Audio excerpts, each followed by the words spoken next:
तर नमस्कार पब्लिक, तुम्ही म्हणशाल आज मशीन सोडून कुठं फिरू राहिलं भाऊ. आज मशीनवर दांडी मारून आपल्याला जायचं होतं थोडं बाहेर. मग निघालो आपण. तर लागलो रस्त्याला. आता आपल्याला जायचं होतं आज पंचवटीला. खूप दिवसापासून कुठे गेलेलो नव्हतं, त्याच्यामुळे निघालो आता. मशीनमुळे नाही जमत आपल्याला कुठं जायला. आलो ना मित्रांनो डायरेक्ट पंचवटीला.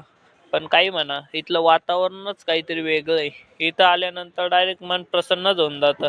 येऊन बघा मित्रांनो तुम्ही एक वेळेस. आज योग असा भारी होता मित्रांनो. पोचल्यावरच इथं गंगा आरतीची तयारी चालू होती. गंगा आरती वगैरे झाली, मग निघालो आपण कपालेश्वर महादेवांचं दर्शन घ्यायला. हे बघा, खूप गर्दी राहते बरं का इथं. आज जोडीने चालू होतो मित्रांनो. तुम्ही म्हणशाल एकटं जिंरत राहतो म्हणजे, त्याच्यामुळे आज आपल्या हायकोर्टाला घेऊन आलो होतो. तर निघालो आपण आता वेदू दादाला कपडे घ्यायला.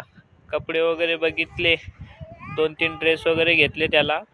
मग निघालो आपण तिथून. आता त्यांना भूक लागलेली होती, तर आलो आम्ही आता पाणीपुरी खायला. या रे भाऊ पाणीपुरी खावाले, नाही तर तुम्ही म्हणशात बला आहे नाही परत.